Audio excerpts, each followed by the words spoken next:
Good morning students, 9th वाले बच्चे, सिद्धि हिंदी विद्यालय के इस ऑनलाइन क्लासेस में आपका हार्दिक स्वागत है। अब बच्चों यहाँ पे पहला जो पार्ट दो बैलों की कथा जिसके लेखक है प्रेमचंद, वो पार्ट हमने पढ़ा। उसके बाद यहाँ पे दो काव्य हमने पढ़े, ठीक है ना, जिसमें काव्य जो है 9वां काव्य जिसमें दो है, 11वां जो है उसमें भी यहाँ पे हमने सवैया पढ़े रसखान के। उसके स्वाध्याय प्रश्नोत्तर हो गए हैं, रचना और अभिव्यक्ति हमें नहीं करनी है, ठीक है। और जो जो प्रश्न मैंने आपको टिक मार्क करके बताए थे ब्लैक पेन से, वही आपको लिखना है। अब यहाँ पे जो दूसरा पार्ट है आपके अभ्यास क्रम में, प्रकरण में दूसरा लेसन, उसकी हम यहाँ पे शुरुआत करेंगे, ठीक है। आपके अभ्यास क्रम में जो दूसरा लेसन है इस साल, तो उसकी हम शुरुआत करेंगे। अब सबसे पहले यहाँ पे मैं आपको परिचय करवा देती हूँ। आपके पास किताब होनी बहुत ज़रूरी है। आपके पास किताब है तो उसमें देखिएगा जो चित्र दिया गया है ये लेखक का है, जिनका नाम है राहुल सांकृत्यायन। क्या नाम है? राहुल सांकृत्यायन। अब यहाँ पे सबसे पहले तो कोई भी रचना पढ़ने से पहले बच्चों, चाहे वो पाठ हो या कोई कविता हो, तो वो पढ़ने से पहले हमें क्या करना है? उनका परिचय प्राप्त कर लेना है, उनका परिचय प्राप्त करना है। अब यहाँ पे सबसे पहले हम ये जो साहित्यकार हैं उनका परिचय प्राप्त कर लेते हैं। तो उनके परिचय प्राप्त करने में सबसे पहले तो उनका जन्म, तो राहुल सांकृत्यायन का जन्म सन 1893 में उनके ननिहाल गांव, पंधा जिला, आजमगढ़ जो उत्तर प्रदेश में है, उनका पैतृक गांव कनेला था। उनका मूल नाम केदार पांडे था। उनकी शिक्षा काशी, आगरा और लाहौर में हुई।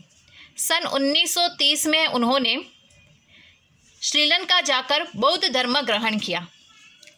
तब से उनका नाम राहुल सांकृत्यायन हो गया। राहुल जी पाली, प्राकृत, अपभ्रंश, तिब्बती, चीनी, जापानी, रूसी सहित अनेक भाषाओं के जानकार थे। उन्हें महापंडित भी कहा जाता था। अब यहाँ पे जो भी मुख्य बातें हैं, ठीक है, उसके नीचे हम अंडरलाइन करेंगे। उनके देहांत के बारे में बताया गया है।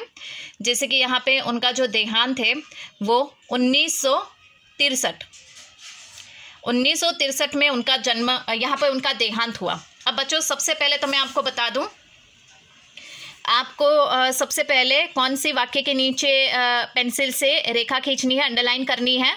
राहुल सांकृत्यायन का जन्म 1893 में उनके ननिहाल, यानी उनके जो ननिहाल यानी नानी का जो मतलब नाना नानी का जो घर है वहाँ पे, उस गांव में, पंधा जिला और आजमगढ़ जो उत्तर प्रदेश में आया है, वहाँ पे उनका जन्म हुआ। ये पूरे वाक्य के नीचे अंडरलाइन करना है।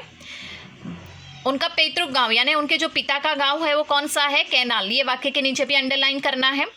उनका मूल नाम केदार पांडे, ये वाक्य के नीचे भी अंडरलाइन करना है, ठीक है। उसके बाद 1930 में वो श्रीलंका गए। वहाँ से बौद्ध धर्म की दीक्षा प्राप्त करने के बाद उनका नाम राहुल सांकृत्यायन पड़ा, ये वाक्य के नीचे भी अंडरलाइन करनी है। और यहाँ पे उनका देहांत जो है वो 1963 में हुआ, ठीक है, ये वाक्य के नीचे अंडरलाइन करनी है। तो सबसे पहले मैंने आपको बता दिया कि कौन कौन से वाक्य के नीचे आपको अंडरलाइन करनी है। अब थोड़ा सा ये समझ लेते हैं कि ये जो साहित्यकार है, ये साहित्यकार की ये जो रचना है वो बहुत विशिष्ट प्रकार की है। यहाँ पे उनका परिचय दिया गया है, तो उनके परिचय में सबसे पहले तो उनका जन्म, ठीक है। उनका जन्म यहाँ पे 1893 में उनका जन्म हुआ। कहाँ पे? यूपी में। और ननिहाल, पंधरा जिला, आजमगढ़, ठीक है, वहाँ पे उनका जन्म हुआ। और उनका पिता का जो गांव है वो कनेला है। उनका जो मूल नाम है वो केदार पांडे। लेकिन यहाँ पे राहुल सांकृत्यायन नाम कैसे पड़ा? तो 1930 में ये जो साहित्यकार है वो कहाँ जाते हैं? श्रीलंका जाते हैं। और श्रीलंका जाकर वो बौद्ध धर्म में उसका स्वीकार कर लेते हैं और बौद्ध धर्म की शिक्षा और दीक्षा प्राप्त करते हैं, और तब से उनका नाम राहुल सांकृत्यायन पड़ गया। ठीक है। उसके बाद यहाँ पे बताया गया कि वो बहुत सारी, देखो यहाँ पे बहुत सारी भाषाएं जानते हैं, पाली, प्राकृत, अपभ्रंश, तिब्बती, चीनी, नेपाली, रूसी, ये जापानी, बहुत सारी भाषा को मतलब वो जानकार थे। और इसके साथ साथ यहाँ पे उन्हें महापंडित भी कहा जाता है। क्यों उनको महापंडित कहा जाता है बच्चों? क्योंकि वो बहुत सारी भाषाओं के जानकार थे। उसके बाद यहाँ पे उनका जो देहांत है, उनके देहांत के बारे में बताया गया है कि 1963 में उनका देहांत हुआ, यानी कि उनकी मृत्यु।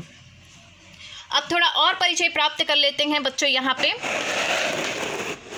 राहुल सांकृत्यायन ने उपन्यास, कहानी, आत्मकथा, यात्रा वृत्त, जीवनी, आलोचना, शोध आदि अनेक विधाओं में साहित्य सृजन किया।